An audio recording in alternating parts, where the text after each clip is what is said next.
Bismillahirrahmanirrahim. Assalamualaikum warahmatullahi wabarakatuh. Nama saya Muksin, NIM G2D121025.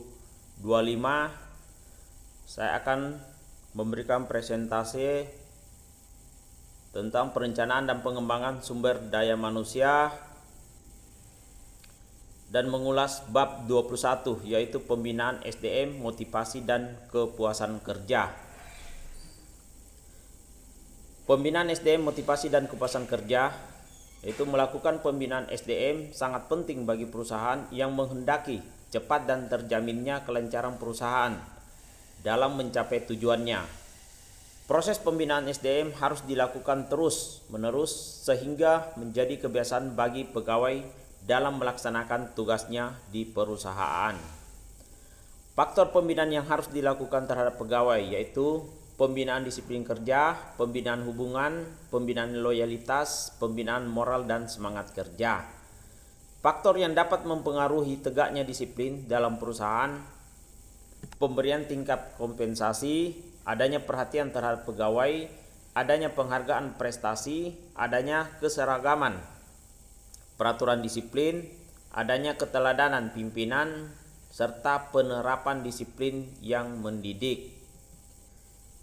Beberapa kelebihan pembinaan pegawai yaitu menguasai seluk-beluk pekerjaan, mampu berkomunikasi baik, memiliki jiwa penasehat, dapat memberikan keteladanan, berani mengambil keputusan.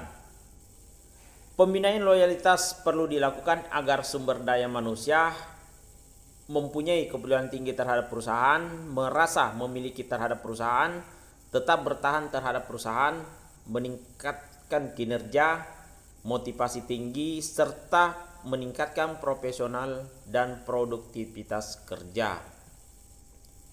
Penerapan hubungan kerja antar pegawai yang baik akan terlihat pada suasana kerja sebagai berikut. Tidak ada konflik, setiap pegawai semangat pekerjaannya, satu unit kerja, setiap masalah dapat diselesaikan, adanya saling menghargai. Ciri besarnya kada konsensus dalam perusahaan yaitu suasana kerja harmonis, berkembangnya sifat saling menghargai dan saling menghormati. Tingginya semangat kerja sama, pegawai merasa dirinya lebih besar, kerjasama kelompok yang sangat tinggi, serta tingginya rasa peduli terhadap lingkungan. Gejala konflik dalam perusahaan yaitu mementingkan diri sendiri, saling curiga, iri dan dengki, kurang disiplin, persaingan tidak sehat, kerjasama kelompok kurang, serta motivasi turun. Pembinaan moral dan semangat kerja. Pembinaan moral dan semangat kerja pegawai perlu dilakukan terus-menerus agar pegawai terbiasa mempunyai semangat kerja yang tinggi. Dengan kondisi demikian, pegawai diharapkan dapat melaksanakan pekerjaannya dengan baik. Pentingnya motivasi.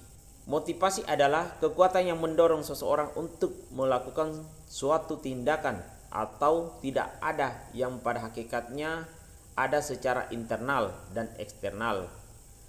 Motivasi kerja adalah sesuatu yang menimbulkan dorongan semangat kerja, pendorongan semangat kerja.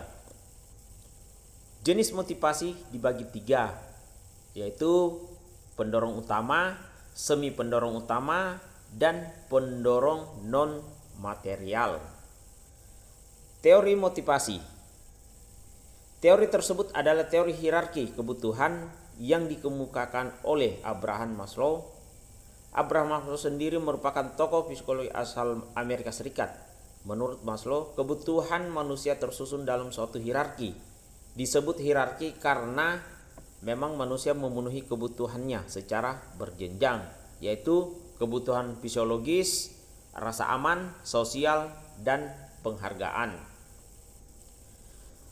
Teori eksistensi relatedness growth, Clayton Alderfer mereformulasikan teori jenjang kebutuhan Maslow dengan melakukan modifikasi dan pengurangan dari 5 menjadi 3 tingkatan, yaitu kebutuhan eksistensi, hubungan, dan pertumbuhan.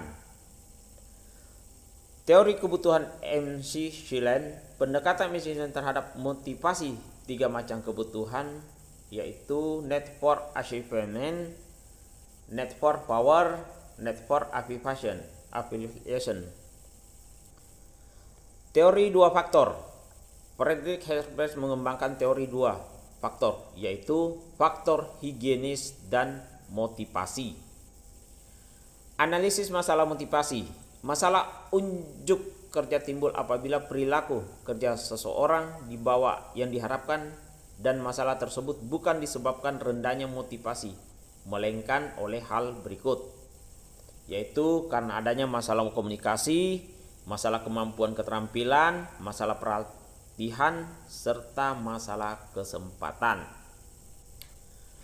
Prinsip motivasi. Prinsip untuk analisis